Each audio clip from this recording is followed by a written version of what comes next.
सबको जय मसीह की। और आज मंगलवार का दिन सुबह का समय खास करके हमारे बच्चों के लिए, नौजवानों के लिए प्रार्थना करने के लिए, बिछवाई करने के लिए हम लोग आया वह सभी को एक बार और जय मसीह की। और अभी तक हम प्रार्थना करने के लिए, आराधना करने के लिए परमेश्वर में मदद किया।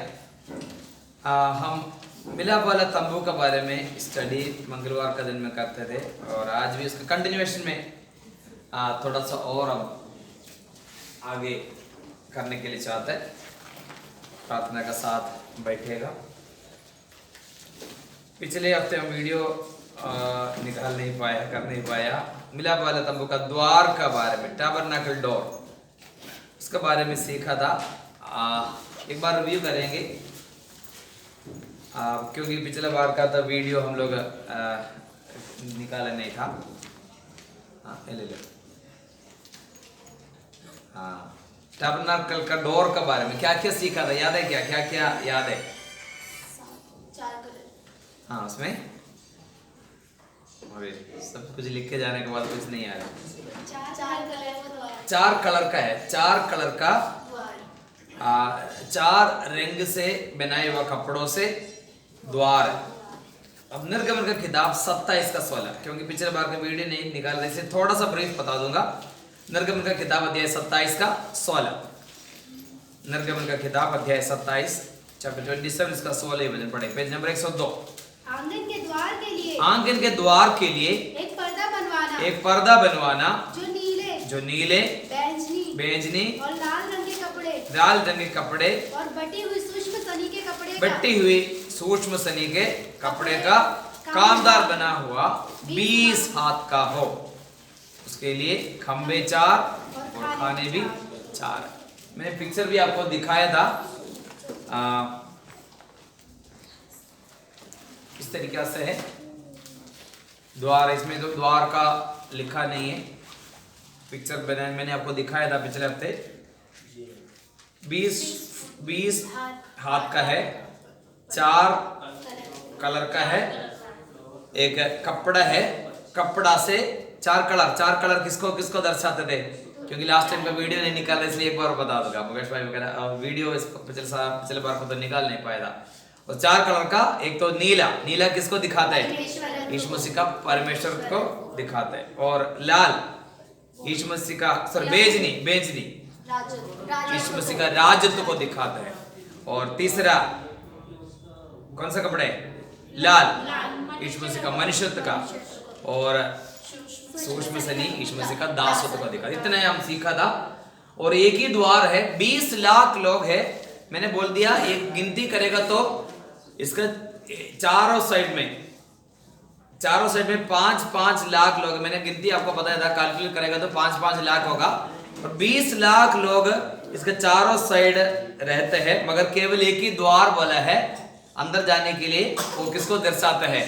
यीशु मसीह को दर्शाता है, क्योंकि यीशु मसीह ने बोला मैं द्वार, मैं हूँ एक द्वार। मतलब दूसरे द्वार, अनेक द्वारों में से एक ही द्वार नहीं है, मैं द्वार। इतना ही हम लोग देखा था। ये पूरा कपड़ा से है। और इस आज भी इसी द्वार का बारे में थोड़ा सा बता देंगे उस समय का अनुसार, अगर समय है तो यागपीठ इसका आगे का वेदी के बारे में भी समय है तो बता दूंगा।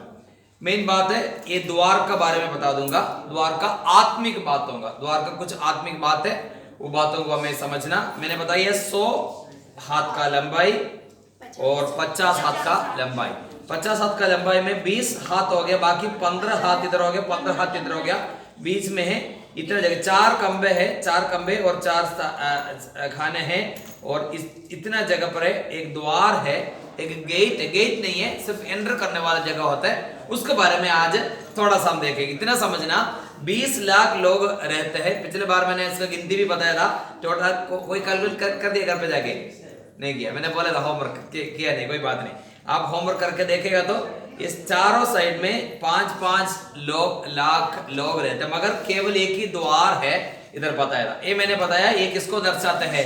यीशु मसीह को दिखाते हैं। कौन सा वचन है नए नियम में? यूहन्ना 10 का 9। 10 का 9 में यीशु मसीह ने क्या बोला? पढ़ेंगे यूहन्ना 10 का 9। हाँ पढ़ेंगे यूहन्ना 10 का 9। यूहन्ना 10 का 9 पढ़ेंगे। द्वार मैं हूँ, द्वार द्वार में हूं, द्वार में हूं। यीशु मसीह ने बोला द्वार में हूं। और इसका एक और अर्थ में बता दूंगा, ये परमेश्वर का आराधना करने वाला जगह है, आंगन है। आंगन में आराधना करने के लिए लोग जाते हैं। और तीमुथियुस का पत्र में पहले तीमुथियुस तीसरे अध्याय 15 वचन पढ़ेंगे। पहले तीमुथियुस 3:15, पहले तीमुथियुस 3:15 पढ़ेंगे कि यदि मेरे आने में देर हो, यदि मेरा आलय में आने में देर हो, आने में देर हो, तो तू जान ले हाँ, कि परमेश्वर के घराने में हाँ, जो जीवते परमेश्वर की कलीसिया है। हाँ, मतलब ये घराना क्या होता है? कलीसिया होता है, कलीसिया। एक बार पढ़ना बेटा, थोड़ा सा रोक रोक पढ़ना। हाँ, कि यदि मेरे आने में, हाँ, यदि मेरे आलय, इधर आलय मतलब क्या है पढ़ेंगे। हाँ, देर हो, हाँ, तो तू जान ले हाँ, कि परमेश्वर के घराने में, परमेश्वर के घराने में जो जीवते परमेश्वर की कलीसिया है। हाँ, ये देव आलय, परमेश्वर का आलय, इसका मतलब क्या है? कलीसिया। कलीसिया है। ठीक है, ये बातों को क्लियरली समझना। प्रेरित पौलुस तीमुथियुस का पत्र लिखने के समय पर बोला है, ये परमेश्वर का आलय के लिए या कलीसिया के लिए केवल एक ही द्वार है। वो कौन है? यीशु मसीह। यीशु मसीह है एक ही द्वार। आप प्रेरितों का किताब 4:12 पढ़ेंगे। प्रेरितों का काम अध्याय 4:12, प्रेरितों का काम अध्याय 4:12। किसी दूसरे के द्वारा, किसी दूसरे के द्वारा उद्धार नहीं, उद्धार नहीं, क्योंकि स्वर्ग के नीचे, स्वर्ग के नीचे मनुष्यों में और कोई दूसरा नाम नहीं और दिया कोई गया। दूसरा नाम नहीं दिया गया। जोर से बोले हालेलुया। हालेलुया। ये द्वार मिलाप वाला का तंबू का द्वार किसको दर्शाता है? यीशु मसीह। एक ही द्वार है, कहां कर? कलीसिया के लिए। ये परमेश्वर का आलय या कलीसिया करके प्रेरित पौलुस ने तीमुथियुस को बोला, इधर जाने के लिए केवल एक ही रास्ता है। और कौन है? यीशु मसीह। एक ही रास्ता। नेक्स्ट में हम लोग एक बात और बताना है, ये रास्ता का इसका कितना चौड़ाई बताया था? 20 फुट, 20 हाथ, 20 फुट इंटू 20 हाथ, 20 हाथ दूर है। मतलब समझना कितने लोगों को जाने के लिए? 20 लाख। 20 लाख लोग हैं। इधर 5 लाख है, इधर 5 है। इसका गिनती मैंने बताया था, क्रम का बारे में बताया था, कौन सा गोत्र कहां पर है, ये सारा मैंने बताया था। उसमें पर ये सारा 12 गोत्र का लोगों को जाने के लिए, एंटर करने के लिए एक ही द्वार है। वो कितना फुट है? सॉरी, कितना हाथ है? 20 हाथ। हालेलुया। इसलिए यीशु मसीह ने ये बहुत चौड़ा एक द्वार नहीं है, बहुत चौड़ा रास्ता नहीं है। यीशु मसीह ने सरमन ऑन द माउंट, पहाड़ी उपदेश बोलने के समय पर यीशु मसीह ने एक बात बोला था। 7:13, मत्ती 7:13। हम जानते हैं 5, 6, 7 3 अध्याय पहाड़ी उपदेश है। मत्ती का सुसमाचार अध्याय 7:13 वचन खोल कर पढ़ेंगे। सकेत फाटक से प्रवेश करो। हाँ, कैसे? सकेत फाटक। सकेत फाटक का मतलब है कम। सकेत फाटक। ये फाटक है, कम है, मतलब चौड़ाई कम है, मगर इसमें से प्रवेश करना। ये स्वर्ग में जाने वालों के बारे में बोला है। स्वर्ग में जाने वाला रास्ता कैसे होता है? सकेत है, छोटा है, ज्यादा बड़ा नहीं। कोई भी आके बोले प्रगति मैदान का जैसे बड़ा नहीं, छोटा सा रास्ता होता है। हम जानते हैं कुछ जगह पर ऐसे रास्ता है, गेट है, आप शायद देखा होगा, छोटा गेट होगा, एक एक करके जा सकते हैं। इसका अंदर ऐसे कर चीज है, एक ही भीड़ जाएगा तो नहीं जाएगा। इसमें से 2-3 आत्मिक बात मैं आपको बता दूंगा ये रास्ता के बारे में, इसका आत्मिक अर्थ है। एक तो एक छोटा सा रास्ता है, सकेत रास्ता है, और इधर जाने के लिए जल्दीबाजी में जाएगा तो काम नहीं होगा। शायद आपने देखा भी होगा कुछ जैसे ये पार्क वगैरह होता है, पार्क का से कहीं जाएगा ना, 2-3 जाएगा तो नहीं जाएगा। थोड़ा सा वही जाके रोकने के बाद आराम से अंदर जाना, एक ही जाएगा, उसके बाद अगर जाए। इसमें से एक और आत्मिक अर्थ है, इसमें एक एक करके इसका अंदर प्रवेश करना, मतलब है उद्धार व्यक्तिगत परिवार समझने। एक घर के 5 लोग आए तो ठीक है, 5 लोगों को प्रवेश नहीं, वो बात नहीं है। ये किसको दिखाता है? व्यक्तिगत उद्धार। कोई भी अगर यीशु मसीह को अंगीकार करना चाहता है, अपना एक एक करके अंदर प्रवेश करना। मतलब एक परिवार में अगर 5 लोग यीशु मसीह को ग्रहण किया तो ग्रहण करने वाले कोई भी हो, व्यक्तिगत तौर से उनको उद्धार होगा, पारिवारिक उद्धार नहीं। समझ लो, मैं पास्टर है तो मतलब मेरे पत्नी, मेरे बच्चे सभी को अंदर प्रवेश नहीं मिलेगा। कब मिलेगा? व्यक्तिगत तौर से एक एक करके जाना है, तभी उधर प्रवेश मिलेगा। दूसरे है इधर कोई भी प्रवेश कर सकता है। प्रवेश करने के लिए कोई ऐसे कुछ नहीं, कोई भी इसका अंदर प्रवेश कर सकता। मतलब है यीशु मसीह को अंगीकार करने के लिए किसी को अगर मन में कोई इच्छा है वो अंदर जा सकता है। दूसरी बात है ये। तीसरी बात है ये एक कर्टन है, जैसे हम जानते हैं इधर कर्टन है, तो कर्टन डाल के रखें। कर्टन डालेगा तो अंदर जाने के लिए कई लोग नहीं, जैसे अभी हमारे चर्च का अंदर एक डोर है, इसमें जब मेरे पास चाबी होते तो मेरा बिना चाबी का, बिना या तो किसी के पास हो तो बिना अंदर आ नहीं पाएगा। मगर ये मिलाप वाला तंबू लॉक नहीं है, कपड़ा से बना कर रखा, कपड़ा है, समझ में आ गया? कपड़ा से डाल, इधर जब कर्टन से डालेगा तो फिर भी क्या करेंगे, इसका अंदर से हम अंदर जा सकते हैं। वैसे है तो इसमें समझना है इसमें कोई लॉक नहीं है, इसको क्या बोलते हैं, ऐसे करके चीज डालते हैं, उसको क्या हिंदी में क्या बोलते हैं? हाँ, कुंडी नहीं है, ऐसे कुछ नहीं। कुंडी मतलब समझ लो ये कोई लॉक नहीं है। और कोई अगर लॉक है तो क्या करना पड़ता थे, किसका पास लोग, उनको बुलाना पड़ता, उनका मदद चाहिए होता है। ये मिलाप वाला तंबू में हमारा पास कुछ नहीं रखना, हम आराम से अंदर जा सकते, ताकि हमारे पास कोई चाबी का जरूरत नहीं, दूसरे किसी का मदद का जरूरत नहीं, ताकि आके थोड़ा सा खोलो मैं भी अंदर आ जाऊं, बोलने का जरूरत नहीं। ताकि ये इस तरीके से है, कपड़ा है 4 रंग का, रंग का अर्थ मैंने पिछले हफ्ते बताया, वो कपड़ा का साथ एक कर्टन है, इसलिए अंदर जाने वाला अपने हाथ में कोई भी चीजों को पहले रखने का जरूरत नहीं। इधर आने के समय पर हम लोग ने चाबी लेके आए, चाबी को लेके क्या, ताकि बंद कर करके, ताकि खोलना पड़ेगा तभी अंदर आ गया। ये मिलाप वाले तंबू में मैंने बता दिया, ये 4 खंबा और ये कपड़ा से जो बनाया हुआ कर्टन है, द्वार है, इसमें कोई लॉक नहीं है। हम अपना तरह से कुछ नहीं करना, कोई मन्नत कुछ चीज, जैसे हम जानते हैं बाकी धर्म में जाकर तो बोले ये देना पड़ेगा, ये देना पड़ेगा, ऐसे कुछ नहीं है। हम क्या करना पड़ेगा, वचन में लिखा है हमारे हाथ में, अच्छा हमारे हाथ में हम कुछ भी करने का जरूरत नहीं। कोई भी अगर अंदर जाने के लिए चाहता है आराम से अंदर जा सकते हैं। समझ में आ गया? ये कर्टन हमें दर्शाता है क्योंकि ये फ्री है, उद्धार फ्री है। और परमेश्वर का भवन में, परमेश्वर का कलीसिया में जाने के लिए कोई भी चीजों को अपने हाथ में नहीं करना। मन्नत हम बहुत जगह पर तो मन्नत मानते हैं, कुछ लोग ऐसे अगर आप लोग जानते हैं दूसरा कोई धर्म वगैरह तो अन्य बात बहुत सारे चीज हमें करना पड़ेगा। मगर परमेश्वर का भवन में, परमेश्वर का पास आने के लिए उद्धार फ्री है, इसलिए कोई भी अंदर जा सकते हैं, दूसरे का मदद भी नहीं। अगर मेरे पास चाबी है तो कभी कभी मुकेश भाई अगर नीचे का फोन करता, भैया चाबी दे दो, फिर मैं चाबी को लेके आता, क्योंकि ये अगर एक लॉक्ड है, ये बिल्कुल अगर बंद करके रखा तो दूसरे किसी का मदद का जरूरत, ये भारी चीज है तो थक्का रहने का जरूरत पड़े। इधर ऐसे कुछ नहीं है। मतलब कोई एक व्यक्ति अगर यीशु मसीह को स्वीकार करने के लिए चाहता है, उनका अपना हाथ में कुछ रखने का जरूरत नहीं। अगर अंदर जाने के लिए इच्छा है तो अंदर आराम से जा सकता। प्रकाशित वाक्य अध्याय 7 का 10 एक बार पढ़ेंगे। प्रकाशित वाक्य किताब अध्याय 7 उसका 10वें वचन, रेवलेशन चैप्टर 7 वर्स 10।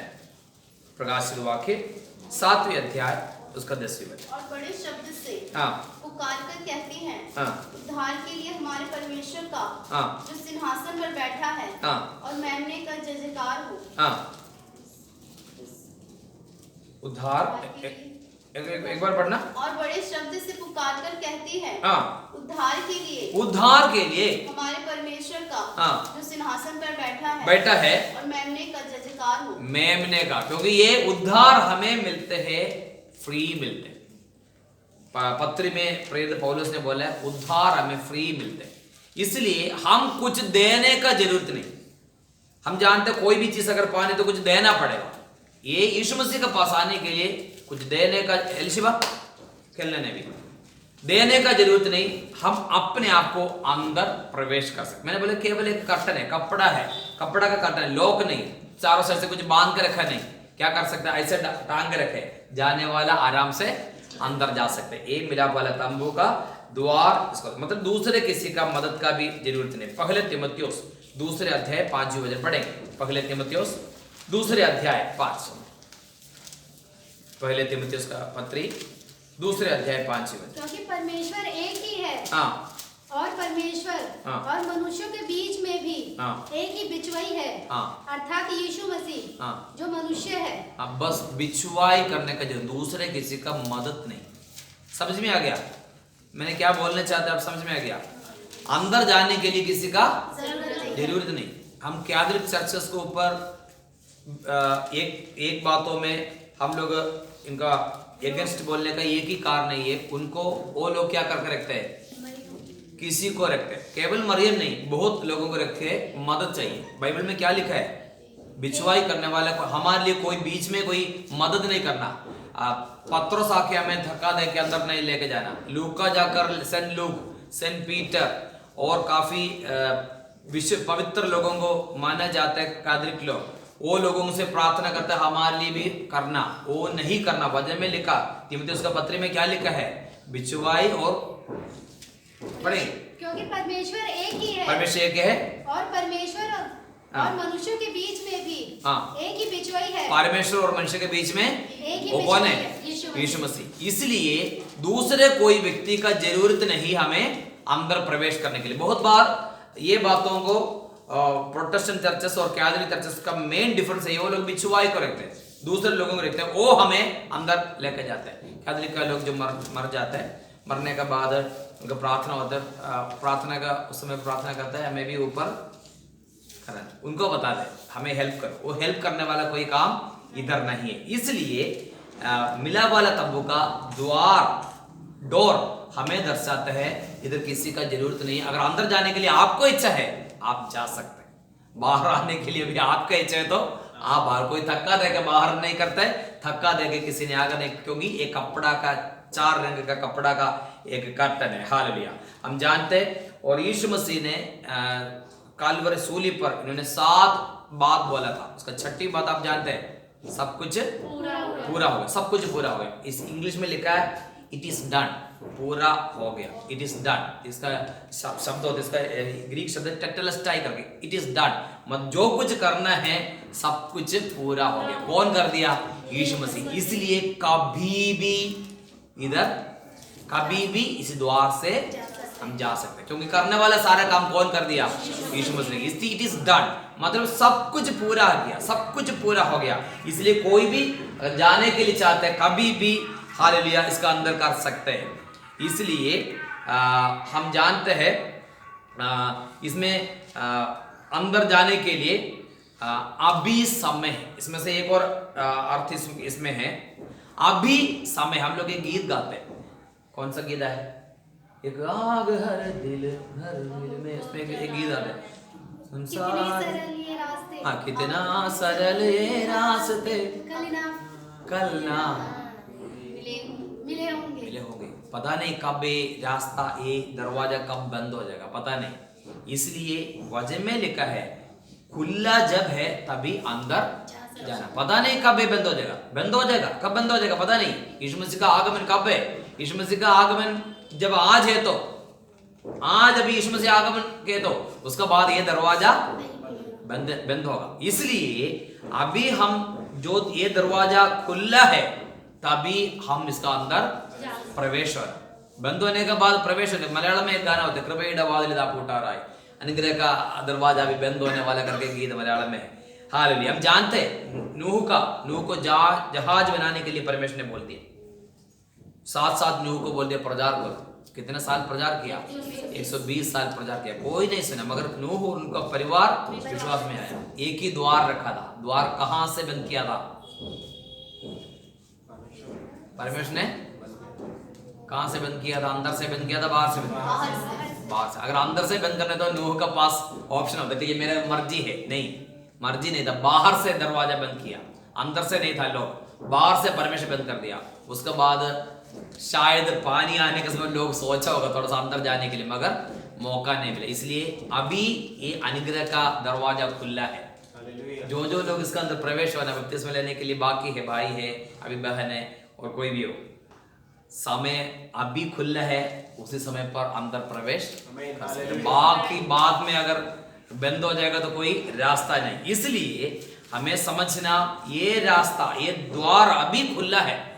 अभी एक और बात हमें समझना, ये इस्राएल के लोग है, जब इनका सफर में मैंने पहले फर्स्ट क्लास में मैंने बताया था, ये लोग बादल को देखे देखे चलते, बादल परमेश्वर को उपस्थिति को दर्शाते, बादल जहां पर रोकते वहीं पर ये लोग क्या करेंगे, अपना टेंट बनाएंगे और वहीं पर टेंट बनाएंगे। टेंट बनाने के बाद आपको ये इसका फर्स्ट क्लास में मैंने बताया था, ये सब कुछ टेम्पररी चीज है, जिस दिन वैसे उठाना है उठाएंगे, उठा के लेके चलेंगे और आगे बादल जहां पर रुकते हैं वहीं पर होगा फिर इसका स्थान। इसलिए अभी तो द्वार है, खुला है, इसका मतलब हमेशा के लिए नहीं, कभी भी एक टेंट इधर से उठाकर दूसरे जगह पर जा सकता है। इसलिए मौका है, अभी है, अभी जो दरवाजा खुलने का समय पर खुला है उसी समय पर क्या करना पड़ेगा, उसका अंदर प्रवेश होना। अगर नहीं है तो, प्रवेश नहीं है तो उनके लिए एक पीढ़ा का बात लिखा है, प्रकाशित वाक्य 6 से लेकर 19 तक पढ़ना, वो पढ़ेगा तो हमें पता चलेगा। इसका अंदर प्रवेश नहीं होने वाला सभी का जीवन में महापीठा बोलते, ग्रेट ट्रिबुलेशन करके बोलते, उसी ट्रिबुलेशन से हमें जाना पड़ेगा। अभी थोड़ा सा परेशानी होने के समय पर हमें बहुत दिक्कत है। और रेवलेशन का किताब प्रकाशित वाक्य 6 से लेकर 19 तक महापीठा होता है, बहुत मुश्किल समय है। किसके लिए है? इसका अंदर प्रवेश नहीं। इसलिए अभी का समय पर समाज विरोध है, पड़ोसी विरोध है, पापा मम्मी भाई बहन सब लोग विरोध है, फिर भी हम लोग इसका अंदर जा रहे हैं। किस लिए?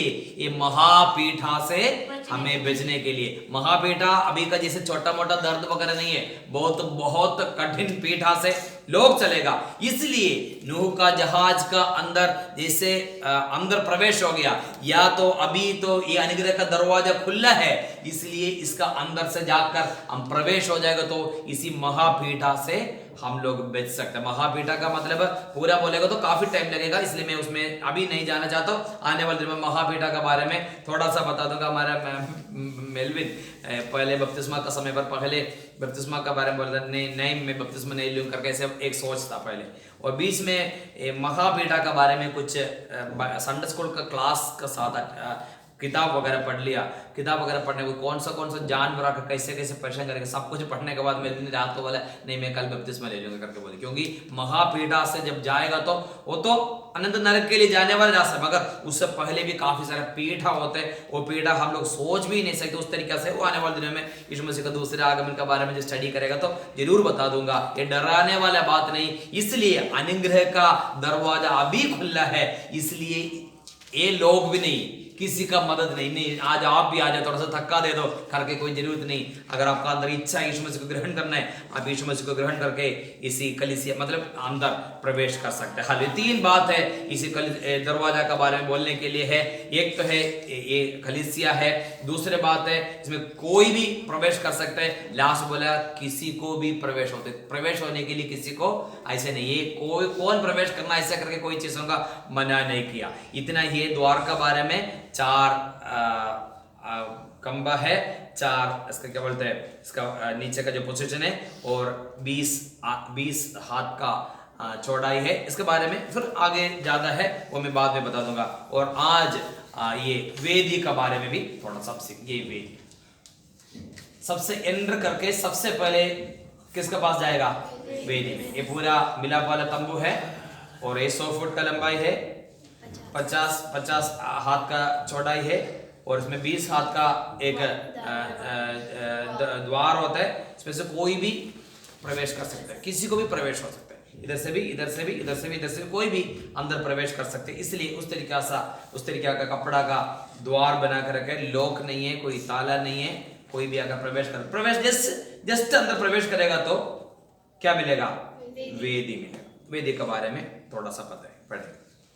निर्गमन का किताब अध्याय 27 के 1 से लेकर 8 तक पढ़ना, धीरे धीरे पढ़ना, समझकर थोड़ा जोर जोर से भी पढ़ना। निर्गमन का किताब अध्याय 27 1 से लेकर 8 तक पढ़ेंगे। फिर वेदी को, थोड़ा जोर से पढ़ना। फिर वेदी को बबूल की लकड़ी की 5 हाथ लंबी और 5 हाथ चौड़ी बनवाना। 5 हाथ चौड़ी और 5 हाथ लंबी। कौन सा लकड़ी से? बबूल की लकड़ी। बबूल की लकड़ी। वेदी चौकोर हो। चकोर मतलब स्क्वायर है, स्क्वायर। लंबाई चौड़ाई सेम है, इसको क्या बोलते हैं? चौकोर। और उसकी ऊंचाई हाँ। 3 हाथ की हो। ऊंचाई 3 हाथ, 5 हाथ लंबाई, 5 हाथ चौड़ाई, 3 हाथ ऊंचाई। हाँ। और उसके चारों कोनों पर हाँ। 4 सींग बनवाना। 4 सींग बनवाना। सींग का मतलब सींग का शेप का चीज बनवाना। हाँ। वह उस समेत हाँ। एक ही टुकड़े के हो। एक टुकड़े के हो। हाँ। और उसे पीतल से मड़वाना। हाँ, पीतल से मड़वाना। और उसकी राख उठाने के पात्र हाँ। और फावड़ियाँ हाँ। और कटोरे और कांटे और अंगीठियां बनवाना। हाँ। उसका कुल सामान पीतल का बनवाना। हाँ।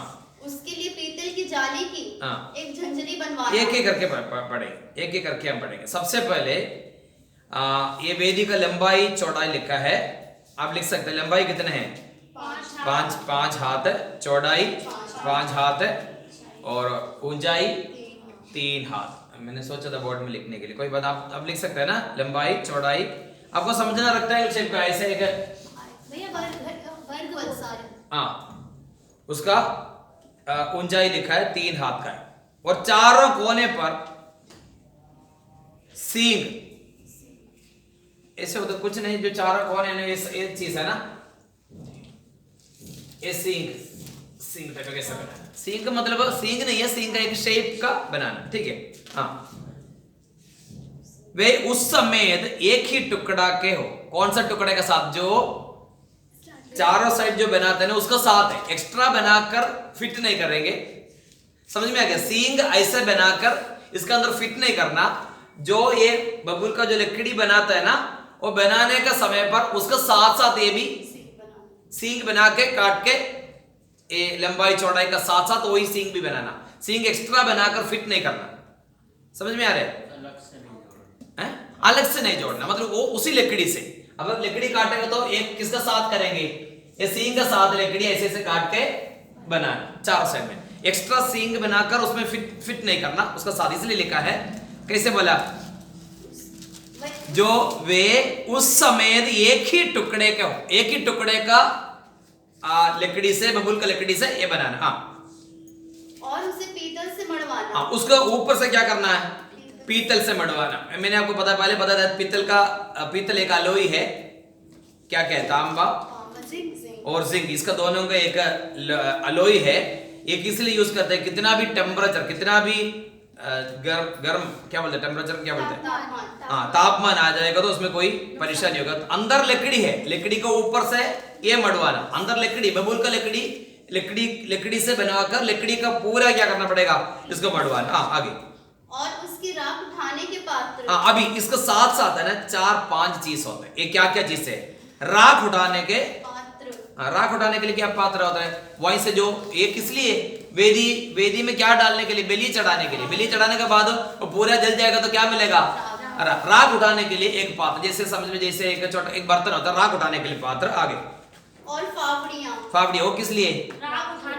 राख उठाने के लिए, क्योंकि बहुत गर्म है, हाथ से नहीं उठाएगा, राख उठाने के लिए फावड़ी। हाँ। और कटोरे है। वो कटोरे किस लिए पता है? कटोरे का यूज सही है क्योंकि इसका अंदर जानवर को बलि चढ़ाते हैं, उसका अंदर का खून लेकर कुछ कुछ जगह पर डालने के लिए नियम होता है। इसलिए क्या होता है? कटोरी किस लिए? जो जानवर है उसका खून को लेना है, लेकर अलग अलग जगह पर डालना है। वो जो बलि के बारे में बोलने के समय पर ये सब कुछ बता दूंगा। पहले पात्र के बारे में देखिए। हाँ, कटोरिया। हाँ। और कांटे किस लिए? कांटे किस लिए? हाँ, अभी जलाने के समय हर जगह पर एक जैसे शायद जल नहीं पाए, क्या करेंगे? पलटने के लिए।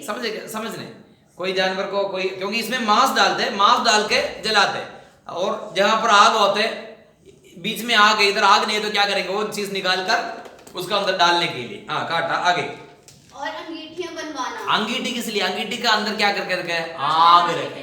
अंगीठी आग रखने के लिए। ये 5 चीज है, इसका साथ हो गया, वो भी साथ रखेंगे। ठीक है, आगे। हाँ। उसका कुल सामान पीतल का बनवाना। हाँ, ये बनाना है, कैसे है? पीतल का बनाना। हाँ। उसके लिए पीतल की जाली की अंदर एक जाली डालते हैं। जाली समझ में आएगी? नेट। अभी समझना, 5 फुट लंबाई, 5 फुट नहीं, हाथ है 5 फुट चौड़ाई, 5 फुट लंबाई और गहराई कितना है? 3 हाथ है। इसका अंदर एक जाल है। आजकल है ना, आपको जल्दी पता चलेगा फ्राई करने के लिए, ग्रिल करने के लिए चीज रखते हैं ना, नीचे कोयले का चीज रखने के बाद ऊपर एक जाल रखते, उसको ऊपर क्या करता है, फ्राई करता है, मतलब जला के खाते हैं, वो सेम चीज है। अंदर क्या करेंगे, एक जाले है, हाँ, उसके जाली की एक झंझरी बनवाना, हाँ, और उसके चारों सिरों में हाँ पीतल के 4 कड़े लगवाना। किस लिए, क्योंकि उठाना चारों साइड में पीतल के, क्योंकि अगर ये जो सामान जो कुछ बलि चढ़ाने के लिए मांस डालते, कोई जानवर को सब कुछ काट कर डालेंगे, उठाएंगे कैसे है, हुक चाहिए, इसलिए चारों साइड में हुक बनाना। आगे, हाँ, और उस झंझरी को वेदी के चारों ओर हाँ की कंगनी के नीचे हाँ ऐसे लगवाना, हाँ कि वह वेदी की ऊंचाई के हाँ मध्य तक पहुंचे। हाँ, समझ में आ गया। वेदी जितना होता है, वेदी का ऊंचाई कितना है, 3 फुट है, उसका अंदर डाल देंगे। हम जानते हैं कोई चीज अंदर डालेगा तो बीच में थोड़ा सा ग्रूव टाइप का बनाकर अंदर फिट हो जाएगा। उसको ऊपर क्या रखेंगे, ये वेदी जो वस्तु रखेंगे उसको ऊपर लकड़ी डाल देंगे, वहीं पर जलाएंगे। नहीं ये चीज अगर नहीं तो क्या करेंगे, नीचे अंदर चल जाएगा। समझ में आ गया, बीच में एक बंद हो जाएगा, अपने बंद हो जाएगा। हाँ फंस है ना, वो अंदर से है ना, कुछ चीज है लूज करना था, राजू भाई को मैंने पता है, करेंगे, ठीक है। वो बीच में एक जाला है वो रखना, उसको ऊपर ये वस्तु रखेंगे, बढ़ेंगे। हाँ, और वेदी के लिए बबूल की लकड़ी के डंडे लगवाना। हाँ, वेदी के लिए बबूल का लकड़ी का डंडा, हाँ, और उन्हें पीतल से मड़वाना, और डंडे कड़ों में डाले जाए, हाँ, कि जब जब वेदी उठाई जाए, हाँ, तब वे उसके दोनों किनारों पर रहे। हाँ, वेदी को तख्तों से हाँ खोखली बनवाना, जैसी वह इस पर्वत पर हाँ तुझे दिखाई गई है, हाँ वैसे ही बनाई जाए। हाँ, ये इसका टोटल आपको आइडिया पता चल गया था। इसके बारे में भी 2-3 बात बोलकर आज हम समाप्त करेंगे। बाइबल स्टडी में थोड़ा सा ध्यान से बैठना पड़ेगा, कि हो सकता है आपको नींद और सोना नहीं, ठीक है, ध्यान से पढ़ने वाला। इसमें 2-3 बात, इसका ये वेदी को भी 2-3 नाम है। एक तो अभी लिखा है बबूल का लकड़ी से है, एक वचन पढ़ेंगे, दूसरे राजा 16:14 पढ़ेंगे, दूसरे राजा का किताब, दूसरे राजा 16:14।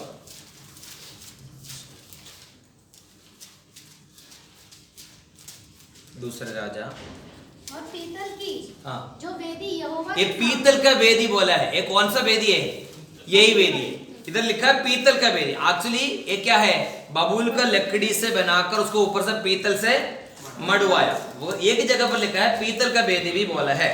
अगला एक वचन भी पढ़ेंगे, निर्गमन 38:1, निर्गमन 38:1। फिर उसने बबूल की लकड़ी की होम बलि, इधर देखो, बबूल की लकड़ी होम बलि, ये होम वेदी भी बनाई। होम वेदी या पीतल का वेदी, बबूल का वेदी, ये तीनों क्या है, एक। होम वेदी, बबूल वेदी और पीतल का वेदी, ये तीनों क्या है, ये एक्चुअली बबूल का लकड़ी से बनाया, इसलिए इसको नाम क्या बोलते हैं, बबूल का। मगर उसको ऊपर से पीतल का मड़वाया, इसलिए इसको क्या बोलते हैं, पीतल। ये किस लिए यूज करते हैं, होम बलि के लिए यूज करते हैं। 5 बलि होते हैं पुराने नियम में, और नरगमन का किताब में हम देख सकते हैं 5 बलि का बारे में लिखा है। उसमें से एक है ये होम बलि है, होम बलि है। और होम बलि में ये क्या यूज करते हैं, ये होम बलि के लिए भी ये वेदी यूज करते हैं, इसलिए इसको क्या बोलते हैं, होम बलि में भी यूज करते हैं। इसलिए 3 अलग अलग नाम है, एक तो बबूल का वेदी बोलते हैं, दूसरा होम बलि बोलते हैं, तीसरा पीतल का बलि बोलते हैं। 3 चीजों को नाम है, अलग अलग नाम लिख रखा है, मगर चीज तो एक ही है। कौन सा वेदी है, ये वेदी, क्योंकि ये बबूल का लकड़ी से है। इसमें से सिंपल सी बात है, ये किसको, क्योंकि ये बबूल का लकड़ी है, लकड़ी के ऊपर अगर इसके ऊपर पीतल अगर नहीं मड़वाया तो कितना बार बलि चढ़ा सकते हैं, एक ही बार में वो लकड़ी पूरा। तो नेक्स्ट टाइम क्या करेंगे, नेक्स्ट टाइम बनाना पड़ेगा। ये इसका एक किसको दर्शाता है वो भी आज हम बता दूंगा। हालेलुया। सबसे पहले ये बबूल का लकड़ी है, बबूल एक्चुअली बबूल के एक प्रोटेक्शन मिलते हैं पीतल से। बबूल प्रोटेक्ट हो सकते हैं कैसे, पीतल से। ये किसको दर्शाता है? रोमियो का पत्री अध्याय 8 उसका पहले वचन पढ़ेंगे। रोमियो का पत्री अध्याय 8 का पहले वचन पढ़ेंगे। रोमियो का पत्री अध्याय 8 उसका पहले वचन पढ़ेंगे। अतः अब जो मसीह यीशु में है, अर्थात अतः अब जो मसीह यीशु में है, अब जो मसीह यीशु में है उन पर दंड की आज्ञा नहीं, उन पर दंड की आज्ञा नहीं। अब जो मसीह यीशु में है, ये अच्छा सा क्लियरली समझना। अब जो मसीह यीशु में है उन पर दंड की आज्ञा नहीं। ये बबूल का जो लकड़ी है, इसका ऊपर से जो पीतल को मड़वाने के बाद लकड़ी को कोई दिक्कत नहीं। लकड़ी क्योंकि उसको ऊपर जो मड़वाने वाला जो पीतल होता है, ये मैंने बोले दो चीजों का, तांबा और जिंक का जो अलॉय है, उसमें जितना भी टेम्परेचर आ जाएगा तो वो लकड़ी को कोई नुकसान नहीं। इसलिए जो एक व्यक्ति मसीह में है उनको कोई दंड का समझ में आ गया। हालेलुया। ये एक्चुअली ये बबूल लकड़ी एक मनुष्य का छाया है। बबूल एक्चुअली मनुष्य का छाया है। मनुष्य को क्या कर दिया? यीशु मसीह पीतल यीशु मसीह का छाया है। मतलब मनुष्य का ऊपर पीतल से मड़वाएगा तो अंदर का जो लकड़ी है मनुष्य को कोई दिक्कत नहीं। जो आपको समझ में आएगा एक बार पढ़ेंगे रोमियो का पत्री अध्याय 8 का 1। अतः अब जो मसीह यीशु में अर्थात अब जो मसीह यीशु में है उन पर दंड की आज्ञा नहीं, उन पर दंड का आज्ञा नहीं। दंड का आज्ञा आपको समझ में आ गया। जो बबूल का लकड़ी जैसे सुरक्षित रहते हैं, कब सुरक्षित रहते हैं? जब पीतल मड़वाते हैं तभी सुरक्षित है। अगर पीतल नहीं है तो ये बबूल का लकड़ी से बनाए हुआ वेदी के ऊपर बलि चढ़ाते, आग जलाएगा तो जल जाएगा। उसके बाद बिल्कुल बबूल लकड़ी बोलने से वो भी सब कुछ राख बन जाता है। मगर इधर लिखा है, इसलिए ये एक सच्चाई को हमें दर्शाता है। मिलाप वाला तंबू का ये वेदी का मेन हमें समझाने वाला, समझने वाला बात होता है। मनुष्य को सुरक्षा करने वाला एक परमेश्वर मनुष्य अंदर, मगर यीशु मसीह से मड़वाया, मतलब पीतल से मड़वाया हुआ है तो क्या करेंगे? वो मनुष्य सुरक्षित। इसलिए रोमियो को पत्री लिखने का समय पर प्रेरित पौलुस रोमन का विश्वास से बोला, आप जो मसीह में है उन पर दंड का कोई आज्ञा नहीं। हाल मनुष्य को वृक्ष का साथ तुलन करने वाला बहुत सारा बात है। भजन संहिता पहले भजन पढ़ेंगे। भजन संहिता पहले भजन संहिता उसमें भी लिखा वृक्ष का जैसे करके एक बोलता है ना, वह उस वृक्ष का समान है जो बहती नालियों के किनारे मतलब मनुष्य को वृक्ष का समान बोलने वाला बहुत सारा वचन मिलता है। इधर समझना, बबूल का लकड़ी मनुष्य का क्या बोलते हैं, शैडो, मनुष्य का छाया है, और पीतल यीशु मसीह का छाया। मतलब जब आप यीशु मसीह से प्रोटेक्टेड है, हम सुरक्षित है। अगर पीतल से हम मड़वाए नहीं है तो हमारा अंदर सुरक्षा नहीं। ये बात तो अच्छा समझना, ठीक है। ये एक सच्चाई को हमें दिखाते हैं। हालेलुया। क्योंकि ये पीतल यीशु मसीह का छाया का रूप से दिखाते हैं। दूसरे कोरिन्थियों का पत्री अध्याय 5 का 17। दूसरे कोरिन्थियों का पत्री अध्याय 5 का 17। इसलिए यदि कोई मसीह में है, मसीह में है तो वह नई सृष्टि है। मसीह में है। दो शब्द को अच्छा समझना। इफ एनीवन इन क्राइस्ट, मसीह में है, इन क्राइस्ट। पहले क्या बोला था? रोमियो का पत्री में क्या बोला था? अब जो मसीह में है, मतलब हम मसीह में हैं। इन क्राइस्ट मतलब मसीह में है। इन क्राइस्ट मत समझ में, इन कब यूज करता है? अंदर इन द मिक्सर, मतलब मिक्सर का अंदर, इन द कीबोर्ड अंदर। ऐसे तो इफ एनीबडी इन क्राइस्ट, मसीह में है, वो नया सृष्टि है। और रोमियो का पत्र में क्या बोला? यदि अब जो मसीह में है, ये वचन अच्छा समझना, इन क्राइस्ट। अगर हम मसीह में है तो दंड का आज्ञा नहीं। अगर एक व्यक्ति मसीह में है तो नया जोर से बोला हालेलुया। ये हमारा ये मिलाप वाला तंबू का ये दो ही बातों से, ये बबूल का लकड़ी को मड़वाया हुआ क्या बोलते हैं, पीतल से, ये बात, ये अर्थ में समझ में आता है। अभी हम मसीह में है तो कोई दंड का आज्ञा नहीं। हालेलुया। हम जानते पुराने नियम हम पढ़ने के समय बहुत जगह पर है। पुराने नियम हम आयुब के बारे में बोलने के समय पर परमेश्वर आयुब को क्या रखा था? एक सुरक्षा रखा था, एक छावनी। पढ़ा था ना अपने आयुब की किताब में। शैतान आके एक बात बोला था, तुम सब कुछ दे रखे। शैतान परमेश्वर के पास आके बोला आयुब के बारे में, तुम्हें सब कुछ, तुम सब कुछ दे रखे। और क्या बोला, एक सुरक्षा, एक छावनी से सुरक्षा परमेश्वर करता है। पुराने नियम में हम देखने के समय पर हम जानते हैं, रूत का किताब जब हम पढ़ने के समय पर बोवस अपना वाइफ को, रूत को लेकर जहाँ पर खेती में जाने के बाद एक बोला, कोई तुम्हें नहीं चुना। मतलब एक प्रोटेक्शन के बारे में पुराने नियम में बहुत जगह पर लिखा, आयुब का किताब में हो चाहे रूत का किताब में, जो क्यों होगी, एक सुरक्षा रखने के बाद अंदर परमेश्वर ने हमें रखा। हालेलुया। इसलिए आज दिन का समय एक बात समझना, हम यीशु मसीह को विश्वास करके मनफरा होकर बपतिस्मा लेकर एक विश्वासी है तो हम लोग परमेश्वर को उसी सुरक्षा का अंदर है। हालेलुया। हमें एक सुरक्षा परमेश्वर दे रखा है, आग का सुरक्षा दे रखा है। हालेलुया। अलग अलग तरीके का सुरक्षा के बारे में बाइबल हमें बताता है, वैसे तो एक सुरक्षा हमें दे रखा। हालेलुया। इधर दो ही बात हमें समझना, यीशु मसीह का दो ही बात है। यीशु मसीह का एक मनुष्यत्व भी है, यीशु मसीह का एक परमेश्वरत्व भी। यीशु मसीह के बारे में बोलने के समय यीशु मसीह एक कंप्लीट मैन, एक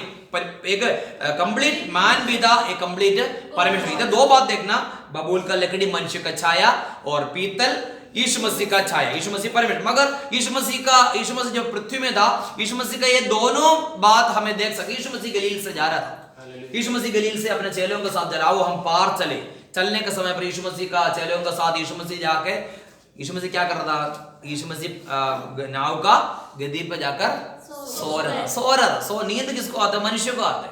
नींद मनुष्य को आता है। हम जानते परमेश्वर को नींद नहीं आता, क्योंकि परमेश्वर के बारे में देखेगा तो उनको नींद नहीं, इसलिए हम गीत गाते हैं, वो नहीं ओंखेगा नहीं सोगा। मगर यीशु मसीह एक संपूर्ण मनुष्य था, इसलिए यीशु मसीह को नींद आया। मगर यीशु मसीह का परमेश्वरत्व भी उतर दिखाया। कैसे दिखाया था, जब आंधी तूफान आया, यीशु मसीह खड़े होकर आंधी को डांटा। मनुष्य आंधी को डांटने से आंधी शांत होते नहीं होते, इसलिए लास्ट में चैनल ने बोला, देखो परमेश्वर इनका बात ये आंधी भी सुनते, कौन है करके पूछा। इसलिए यीशु मसीह के बारे में बोलने में हमें दो बात समझना, यीशु मसीह एक संपूर्ण मनुष्य भी था, उसी समय पर यीशु मसीह एक संपूर्ण परमेश्वर। ये बबूल का लकड़ी मनुष्य का छाया है और पीतल यीशु मसीह का छाया है। यीशु मसीह में हम ढकने के बाद, यीशु मसीह हमारा यीशु मसीह में मतलब दिखने वाला क्या चीज है, बबूल का लकड़ी दिखेगा नहीं, बबूल का लकड़ी को ऊपर से पीतल को मड़वाएगा तो फिर पीतल दिखेगा। जैसे हम जानते हैं कोई चीजों के ऊपर हम प्लेट कर लिया, गोल्ड का प्लेट करेगा तो अंदर का चीज कुछ भी हो सकता है स्टील होगा, हो सकता है कोई भी चीज हो, मगर प्लेट करेगा तो बाहर का क्या चीज है वो ही दिखेगा। इसलिए गलातियों का पत्र लिखने के समय पर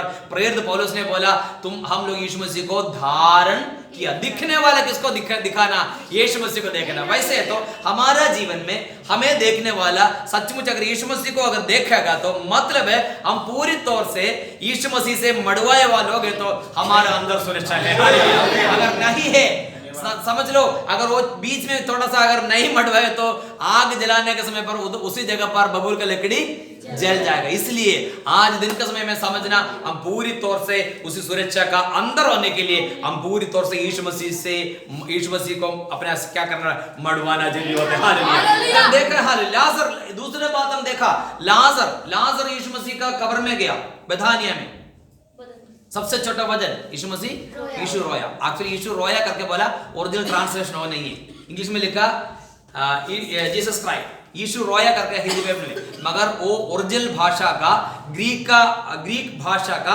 अनुवाद करेगा तो यीशु विलम जैसे बच्चे लोग करते हैं, इसको क्या बोलते हैं, बिलंग रोया करके है। मगर हमारा बाइबल में क्या लिखा, यीशु, हम लोग यीशु रोया, हाँ यीशु वहीं पर गया, लाजर वो रोया नहीं, यीशु मसीह विलम। ये कौन होता है, मनुष्य होता है, मनुष्य को दूध खाते, इमोशंस होते हैं। वो इमोशन किसका जीवन में था, यीशु मसीह एक संपूर्ण मनुष्य था। इसे दो तीन उदाहरण है। एक बात है गलील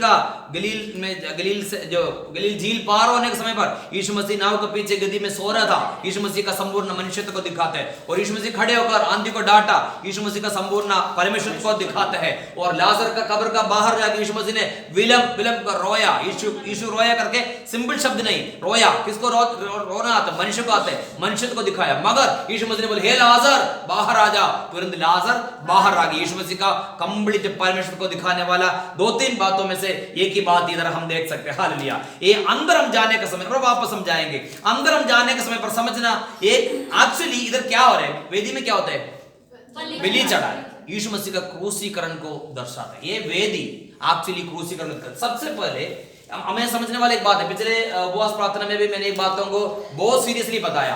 एक व्यक्ति सचमुच ये आंगन में प्रवेश हो जाएगा तो सबसे पहले क्या देखना?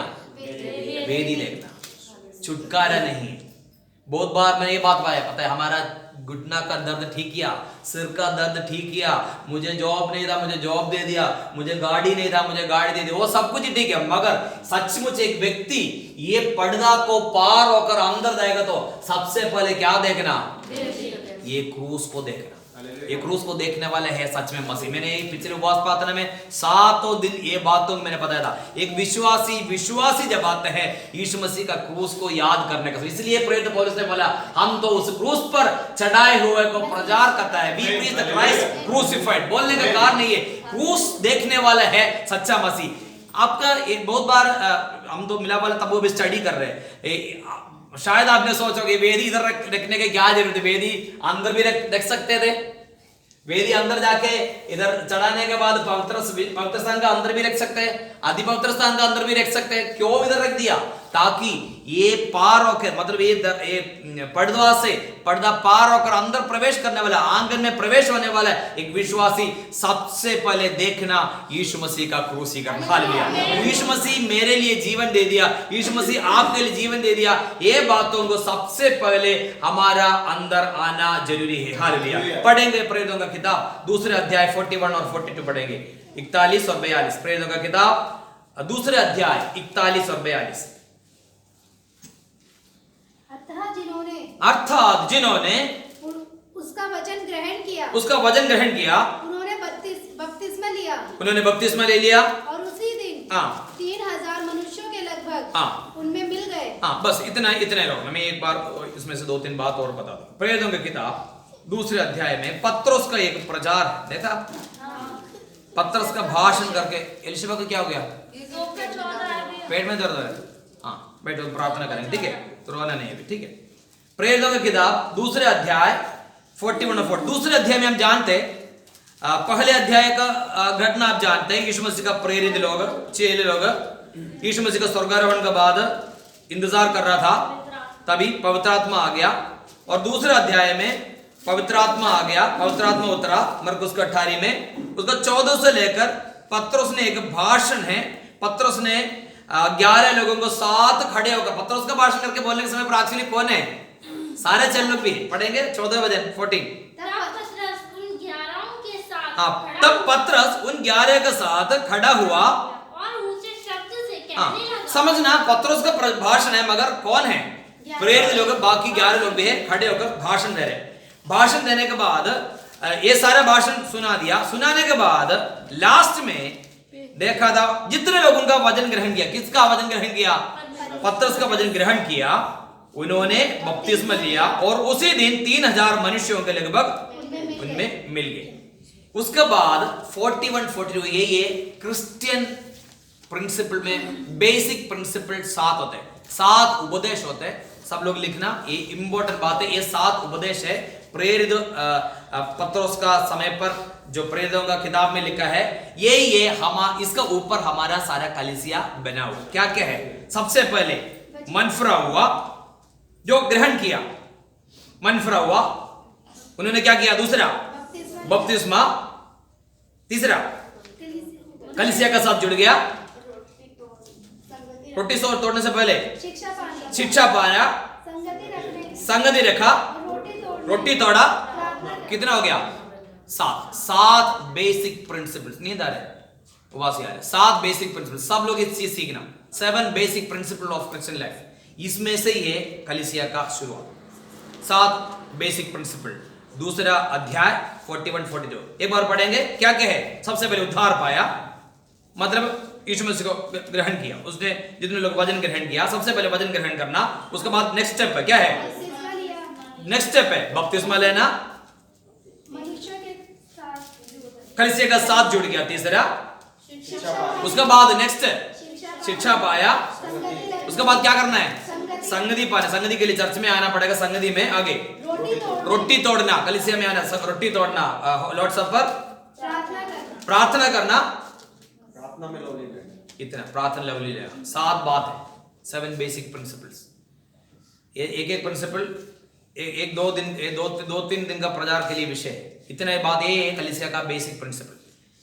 हम जानते हैं एक व्यक्ति अंदर जा रहे, सबसे पहले यीशु मसीह का क्रूसीकरण को समझना, यीशु मसीह का क्रूस पर देखना।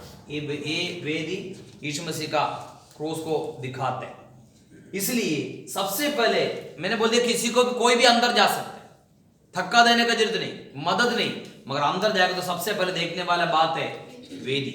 वेदी में वेदी का आत्मिक अर्थ मैंने 2-3 बात बता दिया था। दूसरे कोरिन्थियों का पत्र दूसरे अध्याय दूसरे पढ़ेंगे, दूसरे कोरिन्थी 2:2, सेकंड कोरिन्थी दूसरे अध्याय दूसरा सेकंड देखना। क्योंकि यदि मैं तुम्हें उदास करूं तो मुझे आनंद देने वाला कौन होगा? मैंने नहीं, पहले कोरिन्थियों दूसरे अध्याय दूसरे वचन। क्योंकि मैंने यह ठान लिया कि तुम्हारे बीच यीशु मसीह वरन क्रूस पर चढ़ाए हुए मसीह को छोड़। मैंने थोड़ा सा रोक पढ़ना। क्योंकि मैंने ये ठान लिया था कि तुम्हारे बीच यीशु मसीह वरन क्रूस पर चढ़ाए हुए मसीह को छोड़ और किसी बात को न जाने।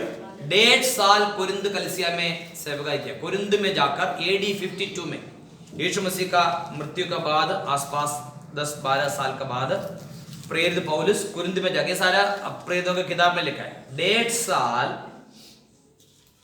उन्होंने प्रचार किया। पौलुस के बारे में जानते हैं, पौलुस बहुत बड़ा ज्ञानी व्यक्ति था, 12 से ज्यादा लैंग्वेजेस बात करते थे। हमें कितने लैंग्वेज जानते हैं? मुश्किल से 2 जानते हैं। कौन सा जानते हैं? हिंदी अच्छा सा जानते हैं, इंग्लिश बोलेगा थोड़ा सा बोलते थक्का मुक्की करके बोलेंगे, पंजाबी बोलेगा थोड़ा सा, हम भी ऐसे, मलयालम थोड़ा अच्छा सा बोलते हैं, हिंदी भी थोड़ा बहुत जानते हैं, इंग्लिश भी बोलते हैं, मगर परफेक्शन नहीं। मगर पौलुस के बारे में लिखा है ऑलमोस्ट अबव 12 लैंग्वेज, 12 से ज्यादा लैंग्वेजेस सीखा हुआ व्यक्ति। और उनका बारे में लिखा है, वो व्यक्ति ने जाकर एक बात बोला, 1.5 साल कुरिन्थ कलीसिया में जाके बोलने के बाद उनको बोलने के लिए केवल एक ही बात है। क्या बात है? क्योंकि मैंने ये ठान लिया था कि तुम्हारे बीच यीशु मसीह वरन क्रूस पर चढ़ाए हुए मसीह को छोड़ और किसी बात को ना जानो। समझ में आ गया? क्या प्रेरित पौलुस को और कोई चीज नहीं जानते थे? बहुत जानते थे। अभी हम कितने जानते, उससे ज्यादा उनको उसी समय पे जानते थे। मगर उन्होंने एक बात बोल दिया, क्रूस पर चढ़ाए हुए यीशु मसीह को छोड़कर। इसलिए एक व्यक्ति मसीह में आएगा तो सबसे पहले क्या जानना है? ये क्रूस पर, ये क्रूस को जानना। क्रूस पे क्या है? यीशु मसीह हमारे लिए मारा गया। किसका पाप के लिए? मेरे और आपका पाप के लिए मारा गया, गाड़ा गया। मैंने हमेशा बताया, मारा गया, गाड़ा गया, तीसरे दिन जी उठा बोलने के लिए इजी होते, मगर एक्चुअल घटना वो नहीं था। बहुत कठिन परिस्थिति से हमारे लिए जीवन यीशु मसीह ने दे दिया। हमारे लिए यीशु मसीह का शरीर तोड़ा गया।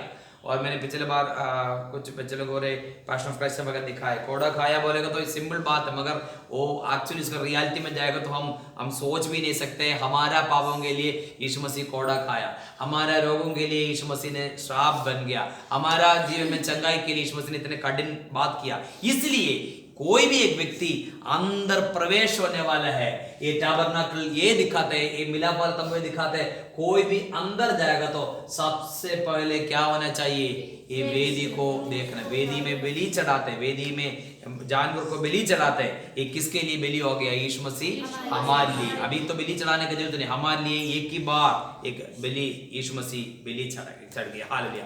इसलिए आज दिन का समय हमारा जीवन में हालेलुया हमें समझना, परमेश्वर का इस क्रूस को याद करने के लिए हालेलुया परमेश्वर ने हमें सहायता करे। क्रूस का बिना मसीह जिंदगी नहीं। कभी ये नहीं सोचना, बहुत लोग आके बोलते मुझे ये चाहिए, प्रार्थना करो मिलेगा, तुम्हें ये बीमार है मिलेगा, मगर बीमार को चंगा जरूर मिलेगा, हमारा परेशानी को समस्या को उत्तर जरूर मिलेगा, मगर सचमुच अगर यीशु मसीह हमारे लिए जीवन दिया उसका एक रियल पिक्चर नहीं है तो हमारा मसीह जिंदगी वेस्ट है। हाल बोलने के लिए हम बोल सकते हैं, हम मसीह बोल सकते हैं, मगर हमारा जीवन में ये सच्चाई को हमें समझना जरूरी। हालेलुया। इधर मैंने पहले भी एक बात बताया था, ये टोटल कितना डिवाइस, कितना उपकरण है इसका अंदर? 7 है। मैंने बोल दिया सब कुछ मिलाकर 1 2 3 4 अंदर का सब कुछ मिला के कितना उपकरण है? 7। हालेलुया। उसमें एक बात समझना, इधर 100 हाथ लंबा और 50 हाथ लंबा, इसका अंदर हर चीज है। तो एक बात हमें समझना, मसीह प्यार